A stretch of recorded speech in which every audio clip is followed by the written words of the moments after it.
Welcome, ladies and gentlemen, to yet another insightful episode of the Digital Adoption Show, your go to podcast for inspiring stories of execution and growth. I'm your host, Nisha Singh, team lead for sales development at work. Today, we're excited to introduce our L&D Upskill mini series, focusing on the trans role of learning and development in today's dynamic workplace. Join us as we engage with HR and L&D experts to explore innovative strategies and insights that are driving employee development and organizational progress. In our ND Uphill series, we're shedding light on cutting edge practices and engaging discussion, aiming to empower you with the knowledge to navigate the upskilling journey in 2024. With a diverse lineup of thought leaders, we're here to inspire a culture of continuous learning and development, enhancing your understanding of the modern work evolving dynamic. In today's episode, we will talk about the power of personalized learning, boosting employee development. With great excitement, I would like to introduce two distinguished guests who stand at the forefront of the L&D landscape, ready to share their knowledge and experiences with us. Joining us is Carrie Berg, the Vice President of Learning and Development at Teladoc Health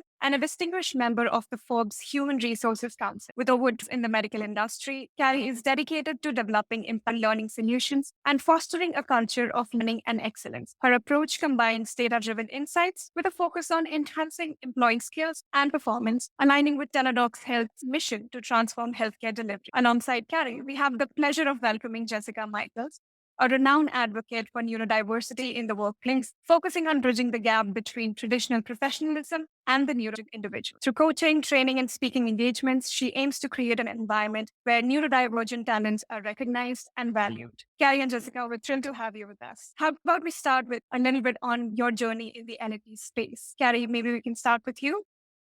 Thank you so much for that wonderful welcome. Happy to be here. My journey is pretty interesting because I started off actually in healthcare as a clinician and kind of got into the medical device space, fascinated by innovation and trying to improve healthcare in the United States. And so I've spent a lot of time in sales and sales training and really got into learning and development, being a part of various startups where if you've ever familiar with the startup environment, it's kind of all hands on deck and you get the opportunity to take on a lot of different roles and a lot of different experiences. And so I have done a ton in sales training and sales enablement, and then was able to really get involved with broader learning and development initiatives like leadership development, mentoring, boarding and orientation, executive coaching, all of those things. And so now I have the opportunity to manage a really amazing team across Teladoc Health that does training in three specific areas. One of my teams is focused on training all of our medical providers. I have another team that is focused all on our commercial learning, commercial or side of the business. And then I have another core team that really supports all of our employees globally from that leadership development and mentoring perspective. So I'm thrilled to be here and a part of the conversation. That's great. That's an interesting journey for sure, Carrie. What about you, Jessica? How has your journey been like? Yes, I actually started in recruiting back when you answered job ads in the paper. I didn't really know what I was actually applying for. I just went into an office for a help wanted and a career was born. So from recruiting, I moved into sales and sales training. So like Carrie, that's a big part of my foundation and background. But I actually got promoted to management very, very young at like 21 years old and made every mistake it is possible to make during that time as a manager. And that really spurred my love for training because so many of the things that I had to learn on my own through trial and error, which affected other people, not just me, there were things that I thought, well, it would be so great if I had learned these before I got into the job, if I had had some practice, some training. So from there, I decided to go full time into training with a focus on manager training. Then in my late 30s, I found out that I was autistic and had ADHD. And so that moved me into the world of neurodiversity. And I thought, how can I reconcile what I know about learning and development and coaching with all of the things I'm learning about how this giant group of people, how their brains work differently, and how can I marry those two things together? So now I'm sort of able to live out my dream and help new managers be able to work with all different types of employees, and really create workplaces that are conducive for everybody's success. That's awesome. It's wonderful to hear how you can create an impact for an individual. Let's dive into the discussion for today. We want to have a conversation which will revolve around three pivotal questions to aim to uncover the essence of personalized learning in enhancing employee and organization development. So, to both of you, how do you ensure that personalized learning experiences not only cater to individual employee goals, but are also aligned with the organizational objective? Yeah, do you have any thoughts on that? Sure. I mean, I think the first thing you need to do is understand, employee strengths and weakness and, L&D teams need to find ways to help employees figure that out and coach managers to help their employees to figure that out. So what am I good at? Where are my opportunities to get stronger? What do I like? What do I not like? And where do I aspire to be? And I think actually very few employees really know it clearly. I mean, I even think, yeah, as a Gen Xer, I'm still not sure what I want to be when I grow up sometimes. And so I think it's a challenge, but I think if we all generally have an idea of what we like and what we don't like and where our strengths and weaknesses are. And then I think understanding the organization you're working for, where are they going? What are they doing? Common themes right now is all about technology. It's all about AI. It's all about rapid growth for the most part. So what do I bring to the table that connects to that? And more often than not, it's going to connect to the goals of the organization. And so I think it's just really spending time reflecting and understanding who you are and having some idea of the road that you want to go on. And the road could be super twisty and need to be repaved, or it could be a lot smoother and straighter. But once you kind of get that figured out, I think the journey makes a lot more sense and it's easier to connect it to the organization's goals. Absolutely. I couldn't agree with you more. Jessica, do you have similar thoughts on this space? Absolutely. I think it helps for the organization to have a strong sense of what the goals and the mission are. Because in L&D, even if we're talking about something that isn't directly related to those goals or that mission, we can use the vocabulary of the organization to just make concepts familiar to the employees so it normalizes the ethos that the company wants to have. So we really do have ways that we can drive that in everything that we create and everything that we do. But it really helps if employees are getting the message not just when they go to something from L&D, but every time they see something or hear something, those things are related back to those themes that the organization finds important. I also think it's important that organizations, have a good idea in the talent management space of what is our philosophy? What does a good manager look like here? What does a good employee look like here? And, so things like, leveling and career progressions, just as Carrie said, those things should all tie together. It shouldn't be, I need to act one way if I want to get promoted. I need to act another way if I want to, join a high profile project. These should all weave together. But L&D does have a unique point in all of that and unique ability to be able to just give voice to those and really make those corporate initiatives and goals, make them real for employees in a learning and development setting. Absolutely. And Gary, I think you almost touched upon technology here. So let's dig deeper into the role of technology in personalized learning. How important do you think is keeping up with the new technologies while you create these personalized learning modules? Would you have any example where maybe you created something in Teladoc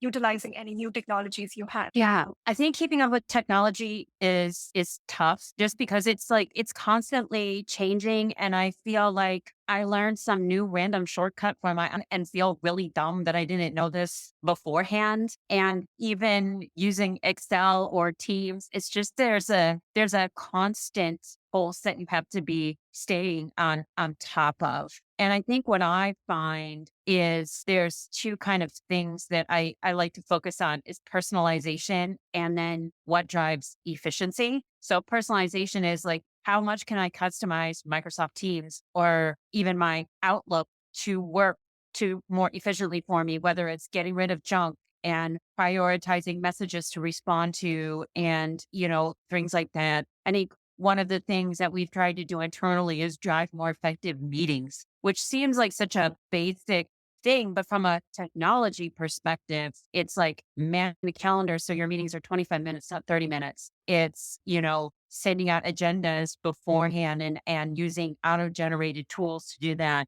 It's using tools that help you take notes in a meeting through the transcripts and help kind of curate that on the back end so you can go back and kind of reflect on what you've discussed. So I think that's probably kind of is something unique that the company's adopted that I think has been very, very helpful. And then I think the other thing is we're trying to figure out, which I think a lot of companies are, is how does AI fit into all of this? And what are the rules around AI and what are the swim lanes and how does it help us and not hurt us? And how do we leverage it in the best way possible? I think it's still a question mark. No doubt it's great and it's going to transform how we do things, but I still don't think it's going to replace people and it isn't going to replace brain power and certainly not going to replace personality. So how do we bring that in effectively? Absolutely. And I think there's so many AI technologies now in the space that we're completely getting lost in all of this and the good and bad that comes with it. Jessica, what are your thoughts on it? Do you also get lost in these new technologies or are you able to keep up with it? I think that rather than trying to keep up with every new piece of technology, the opportunity that technology offers us in a learning and development space is the benefit of multimodal learning. It used to be that if you wanted somebody to learn something, you got everybody in a room. There was coffee and lemonade in the back with some stale croissants and things for people. And you went through and you did a live training session. And for some people, that space is a great way for them to learn. For other people, they're just watching the clock trying to get through the day and they're not taking in any of the things you want them to learn. It also removes people from their element. The place where they're going to be using the knowledge is at their desk. So if you take them away into a totally different space, it's not as conducive to knowledge transfer as if somebody is able to take in new information in the space that they're going to be using it every day. Technology allows us to say, okay, some people learn best in that live setting. Let's do that, absolutely. But rather than depending on just an attendance sheet of who came to the live training and saying, oh, learning has taken place, we're able to meet people where their brains work best, whether it's a podcast, for example, that they're able to listen to while they're bicycling, or if it's an e-learning, an interactive e-learning where they're able to go through and actually work the information, with their hands a little bit. And all of those things are equal. That's, I think, the thing that I'm looking for in the next technology that I really love and evangelize is something that will take the live training, the podcasts, the people who download a white paper, or a job tool and takes all of that and says, okay, these people have all completed whatever we needed them to complete. And all of these forms are good enough by either testing or by just, some way of analyzing that the information has actually transferred. And then in 3 months, 6 months, 9 months, measuring his behavior change taken place and how can we support that behavior change. So technology really can be useful in supporting what we know about the way different brains work and about the way people learn information if we get out of our own way and get rid of some of our own biases about the way training needs to be done or what constitutes a training, and focusing on, do our people know what we want them to know? And are they able to use that to progress and perform? Now, Jessica, it makes me wonder, did your experience with technologies in the L&D change when you started advocating these learnings for neurodivergent people? Yes, absolutely. I used to be a diehard advocate of the live training, mainly because I like to be in front of a room is what it turned out to be. When I really thought about it, I thought, when I have people that are learning, what do I look for? Well, I look for raised hands. I look for eyes on me. I look for smiles. I look for people, ready to dive into the discussion. But really, that isn't a measure of who's learning anything. That's for my ego. That's for me to say, oh, I'm a great trainer. And I really took those smile sheets that we would get at the end of the session before anybody could leave the room, 1 to 10, how great was your training? How great was your trainer? And I really took that to say, oh, I'm doing a wonderful job. People are learning. But none of those things that I was looking for had anything to do with what are people taking in? What are they going to do differently when they get to their desk tomorrow? What impact is this going to have on their job 6 months from now? And so when I started getting into neurodiversity, I really started to think about how do we know if you take away attendance, facial expression,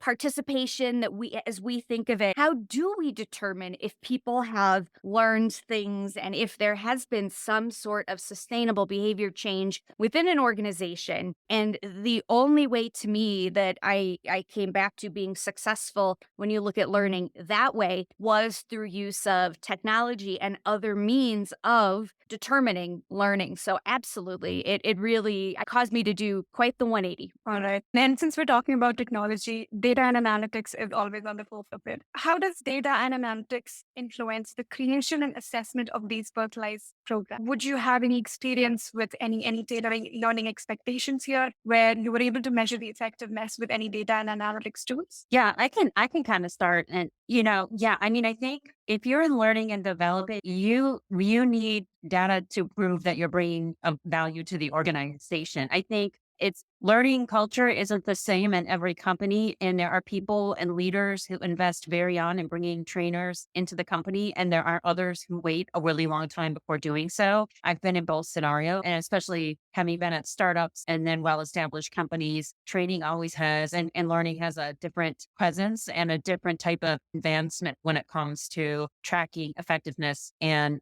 data. So I think you have to have data. You have to have an understanding of the demographics. So to Jessica's point, like, right now we're trying to understand, what type of divergent styles and needs do we have in the organization? And then we also have disability needs as well. And how are we tracking, all of that? Do we really have a grasp on people's learning preferences? I always say that people on training think the best training is delivered in the way that they receive it. And we all have a unique way of learning training. And I find myself a lot of times arguing with leaders because they think if like we just had a word internally called product puking. If you think you just tell them all of this stuff, they're going to just absorb every word that you say like a sponge. And then they're going to turn around and be able to execute all of that out in their own words after hearing it once. And like that is not reality at all. But yet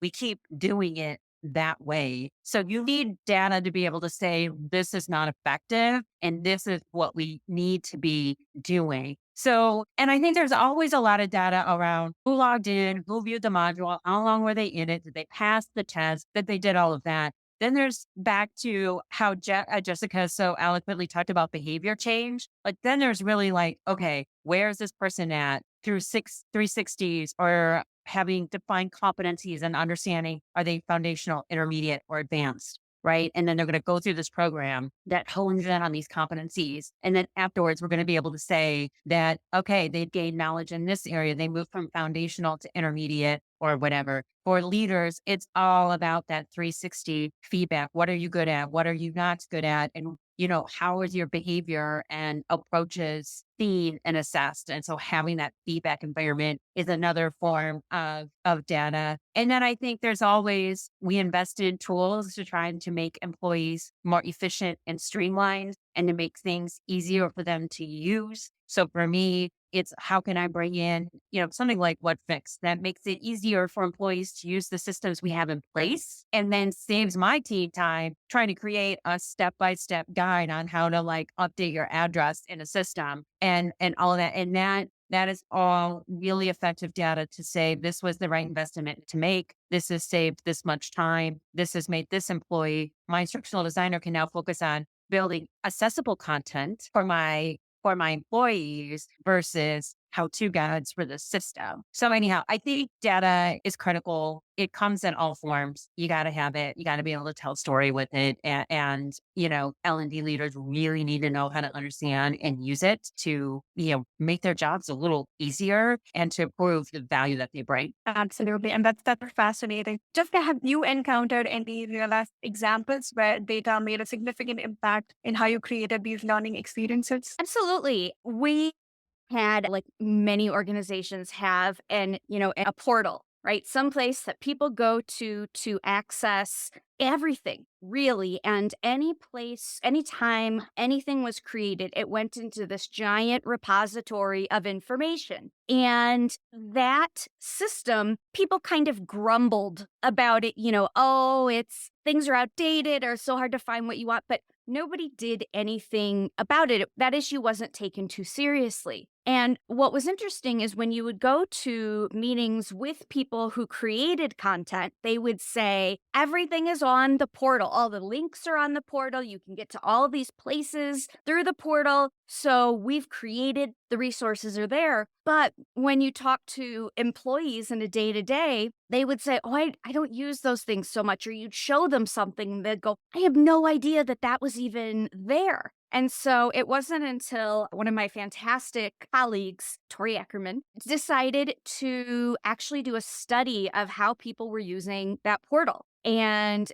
did extensive testing of how are users finding things, where are they going, how many clicks does it take to get to whatever they're trying to find. And she was able to very plainly demonstrate that we had created such a behemoth of a kind of training disaster, I would say, of just a glut of information so that it was impossible to find what you needed, that employees were not able to access these things that we created, all these fantastic paths we had created for people. There were just so many that people are just going to the search bar and they're just using a couple of keywords. And if the first thing that pops up is the right thing, great. But if not, they were not going back and back and back to try to find these wonderful things that we created. So she was able to demonstrate that we really needed to rethink how we were putting information in front of people and how we were guarding those materials and how we were measuring